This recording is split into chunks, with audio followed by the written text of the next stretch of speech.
इस वीडियो में मैं आपको दिखाऊंगा कि किस प्रकार से चीन की स्मार्ट फैक्ट्री आज काम करती है और आज से 3000 साल पहले यहाँ की फैक्ट्रियाँ कितनी विकसित थी और कैसे प्रोडक्ट बनाती थी। साथ में दिखाऊंगा यहाँ के कल्चर से जुड़ी बहुत ही इंटरेस्टिंग चीजें।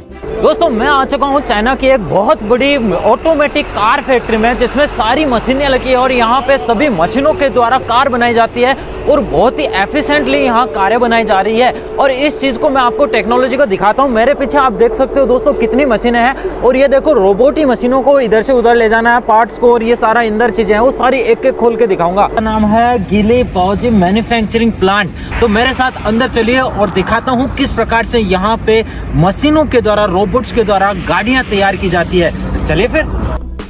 इस वीडियो के लिए मैंने इसी जगह का निर्धारण इसलिए किया है क्योंकि जिस जगह खड़ा हूं उसको बोलते हैं पाओची काउंटी, शांसी राज्य में है और ये बहुत ही समृद्ध इतिहास रखता है इंडस्ट्री के मामले में।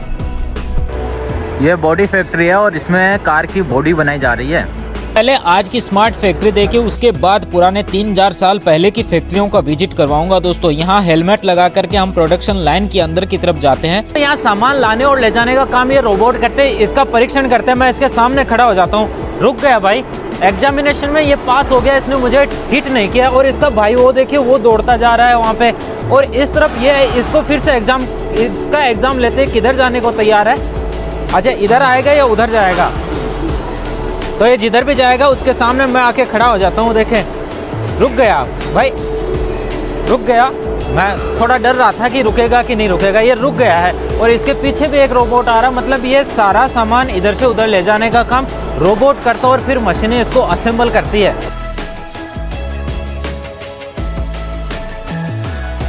ये पार्ट है जो आप देख सकते हो, आगे के टायर के पास वाला पार्ट है ये, और ये यहाँ पे बन रहा है।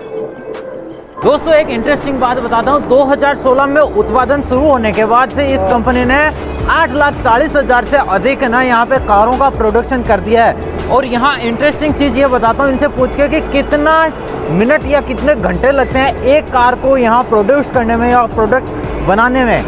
90 seconds. 90 seconds? Exactly. Really? Yes.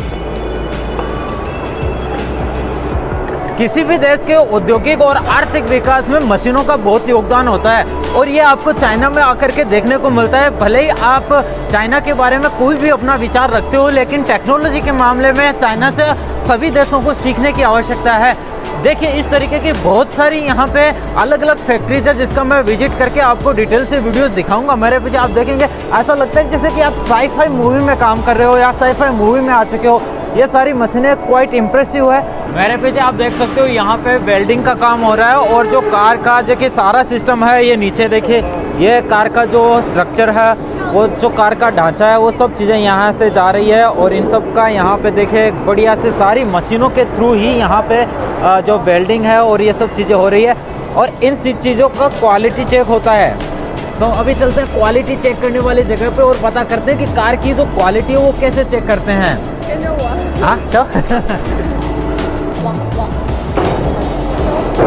जो मेरे पीछे वो देख रहे हैं ना, आपको लाल लाल डब्बा दिखाई दे रहा है, वहाँ पे दोस्तों लेजर से कार की मैन्युफैक्चरिंग की जो जितनी भी क्वालिटी चेक होती है ना वो सारा होता है। उसके बाद मैनुअल चेकिंग के लिए इस यूनिट पे आती है और ये लोग यहाँ पे ना मैनुअल चेक करते हैं कि उसकी जो वेल्डिंग है या फिर और जगह है उसमें कहीं कोई खराबी या कमी तो नहीं रह गई। तो देखिए मेरे पास में यहाँ एक कार आ चुकी है और इनका बताना है कि एक दिन में यहाँ पे दिन का जो टाइम उसमें 350 कार का मैन्युफैक्चरिंग को यहाँ पे कर देते हैं और 700 कार जो है पूरे 24 घंटे में ये बना के तैयार कर देते हैं एक दिन में।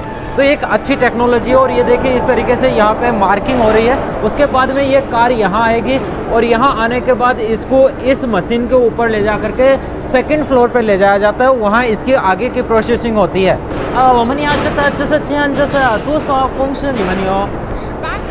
इनका कहना है कि 18 शिपा मतलब होता है 18 जो इस तरीके से फुली ऑटोमेटेड है। ये electronic vehicles and oil vehicle दोनों बनाते हैं। ट्रिप विजिट करने का एक अलग मजा होता है और चाइना की जो कार मेकिंग फैक्ट्रीज है वो मैं आपको दिखाता रहूँगा। वैसे मैं आपको बहुत सारी चाइना की चीज़ें दिखाता रहता हूँ। आप फॉलो सब्सक्राइब पक्का किया करो और मेरे बड़े वीडियो बनाने वाला शुरू किया है मैंने। ये बड़े वीडियो जरूर देखा करो, यार दोस्तों को भी फैलाया करो, उनके साथ भी पहुंचाया करो। कमेंट जरूर किया करो कि आपको ऐसे वीडियोस कैसे लगते हैं, या फिर पहले की तरह छोटे वीडियो मैं बनाना शुरू कर दूं। दोस्तों मैं 3 तरीके के वीडियो बनाता हूं। हिंदी में जो मैं खुद एडिट करता हूं आप लोगों के लिए कि आपकी भाषा में, अंग्रेजी का और चाइनीज का जो है वो मैं एडिटर से एडिट करवाता हूं। तो दोस्तों उनको भी आप देखा करो, क्योंकि उनमें जो इन्फॉर्मेटिव जानकारी होती है वो मैं हिंदी वाले में नहीं डालता और उनको मैं अलग तरीके से डिजाइन करवाता हूँ। अब यहाँ लंच करते हैं और उसके बाद जाते हैं यहाँ 3000 साल पहले की इंडस्ट्री में किस प्रकार के प्रोडक्ट बनते थे वो सब देखने के लिए। Here we are in 陕西宝鸡 Bronze Museum 青铜博物馆。 वैसे लुलू को बहुत सारे हिंदी वर्ड्स आते हैं। लुलू कौन कौन से हिंदी वर्ड आते हैं आपको? कैसे हो? कैसे हो? मजम्मा। गुजराती बना दिया भाई इसको। 你好，你好， 你好。 जगह पहाड़ी के ऊपर स्थित है और इसको खूबसूरत दिखने के लिए अलग अलग प्रकार से डिजाइन किया गया है।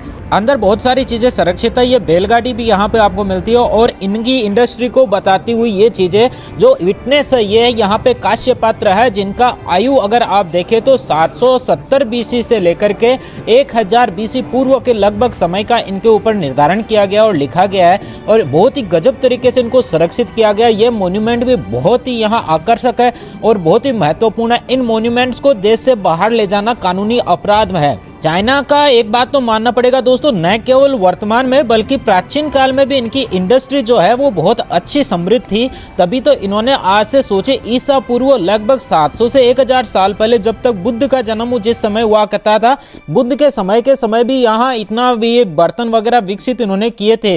तो किसी दूसरे देश की सभ्यता को देखे तो उसका मुकाबले चाइना की जो समृद्धि है वो उस समय भी बहुत बढ़िया थी। भारत और चाइना 2 ही ऐसे देश थे जिनकी समृद्धि बहुत गजब हुआ करती थी।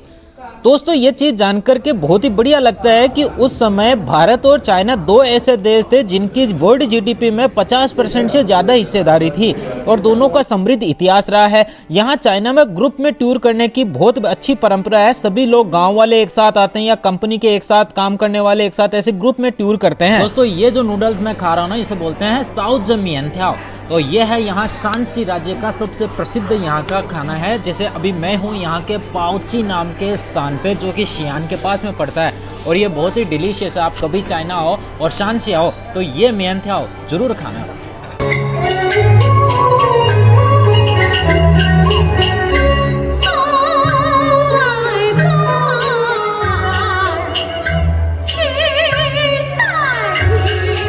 ये जो ओपेरा मैं आपको दिखा रहा हूँ, ये यहाँ एक ओपेरा म्यूजियम है। उसके जस्ट सामने यहाँ ओपेरा हॉल बना है जहाँ इस प्रकार से म्यूजिक के और के साथ में गाना गाया जाता है।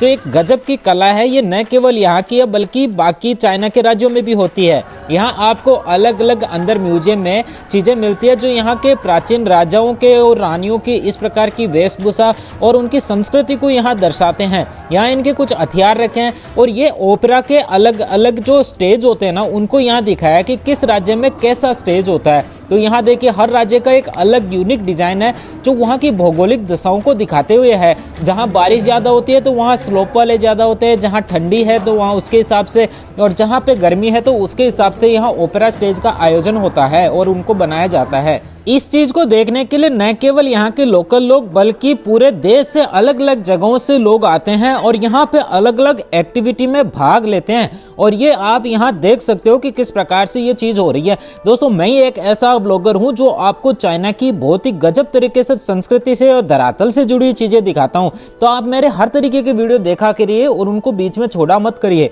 और यहाँ देखिए आपको राजा महाराजों की कुछ वेशभूषा नजर आ रही है। तो इस प्रकार की वेशभूषा वो लोग पहना करते थे कि देखिए यहाँ ये रानी की वेशभूषा है और ये रानी का इधर राजमुकुट है, ये राजा का राजमुकुट है। आप देख सकते हो राजा 2 तरीके के राजमुकुट पहनते थे। ये रानी का राजमुकुट है और राजा जी का दूसरा राजमुकुट है वो उसके बगल में रखा हुआ है। तो वो दिखाता हूँ।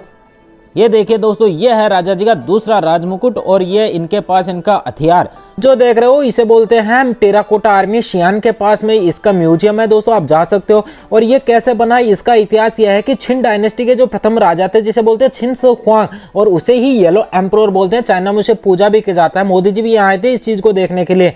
और उसका जो राजकार्य था ना वो 221 BC से लेकर 210 ईसा पूर्व तक रहा था।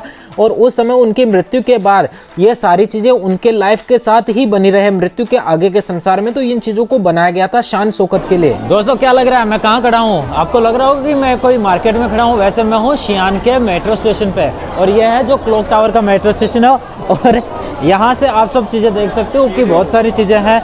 ये इतने सारे लोग हैं, ये क्या कर रहे हैं? ये सब बना यहाँ पे मेट्रो के लिए जा रहे हैं और आ रहे हैं। और यहाँ पे कुछ लोग हैं जो सामान भी बेच रहे हैं। तो भाई साहब कुछ जड़ी बूटियाँ यहाँ पे बेच रहे हैं। जो महिलाएं हैं वो बालों में डालती है वो वाला है जैसा तोहफा देना गया।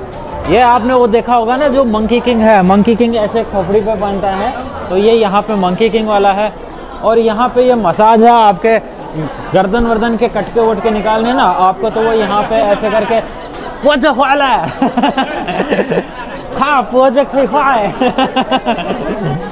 मेरे पीछे जो आपको फोटो दिखाई पड़ रही है ये आप कह सकते हो फाइयान और हानसेन करके जो दो यात्री हैं। इस प्रकार से बहुत सारे यात्री आप इंडिया की यात्रा में गए थे, आप देख सकते हो, उनकी किताबें भी आपने पढ़ी होगी। तो ये है, और इन्होंने अपने शियान के एक मेट्रो स्टेशन है उसमें आप इस मेट्रो स्टेशन पे दर्शाया गया है। दोस्तों ये जैसे ही यहाँ से भारत आते हैं तो ये भारत को दर्शाने के लिए इन्होंने यहाँ पे जो ताजमहल को दिखाया है, यहाँ मोर दिखाए हैं, हाथी दिखाए हैं और इनको दिखाया कि ये भारत की तरफ आए थे।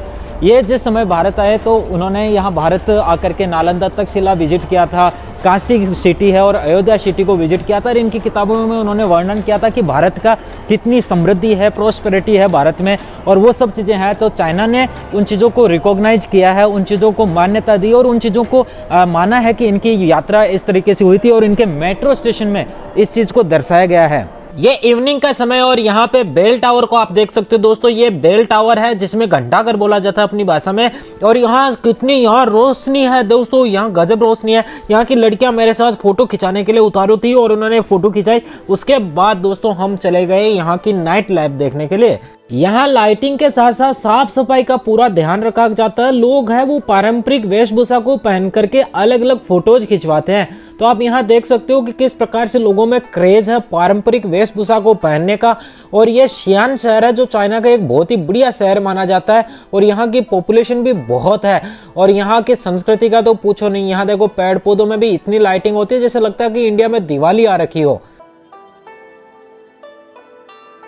दोस्तों मेरे पीछे आप जिस चीज को देख सकते हो ये बोलते हैं इसे डैमिंग पैलेस बोलते हैं, इस जगह का नाम है। 2007 में इस पैलेस को और इसके जो इलाका है इसको नेशनल हेरिटेज में बनाया गया था और इन चीज़ों को संरक्षित किया बहुत बढ़िया तरीके से। और आज आपको यहाँ बहुत अच्छी फैसिलिटीज़ मिलती है किसी भी तरीके से। आप देख सकते हो यहाँ पे बगल में जो आपको वो बिल्डिंग दिखाई दे रही है दोस्तों वो है शियान का रेलवे स्टेशन। और इस तरफ आपको जो चीज़ दिखाई दे रही है दोस्तों ये इस जो डैमिंग पैलेस है इसके अंडर में आने वाला ये पूरा इलाका है। और यहाँ पे लोग अपना समय बिताते देखे, यहाँ पे आप समय देख सकते हो साइकिल चला रहे हैं लोग, पतंग उड़ा रहे हैं और यहाँ पे बढ़िया शूटिंग कर रहे हैं लोग। तो इस तरीके से ये चीज़ है। और अब सोचिए देखिए कि जिस समय इंडिया और चाइना की प्रोस्पेरिटी थी बिल्कुल पूरी दुनिया में, इन्हीं की ग्लोबल जीडीपी में इन्हीं का योगदान था। उस समय चाइना में जो सिल्क रोड चला करता था उसका यहाँ से सारे लोग ऊँट पे बैठ करके अरब की तरफ, यूरोप की तरफ व्यापार किया करते थे। तो ये एक अच्छी चीज़ है और इन्होंने अपने कल्चर को बहुत ही अच्छे तरीके से संरक्षित किया है। अंदर की तरफ चलते हैं। इसे आज के दिन एज ए म्यूजियम बनाया गया है और हम अंदर जा कर के पता करेंगे कि किस तरीके से इनका अंदर के मॉन्यूमेंट्स हैं। और भाई इतना बड़ा गेट है, इसको खोलने खुल ही नहीं रहा है यार, कैसे खुलेगा? हाँ से और अपने आप खुल गया।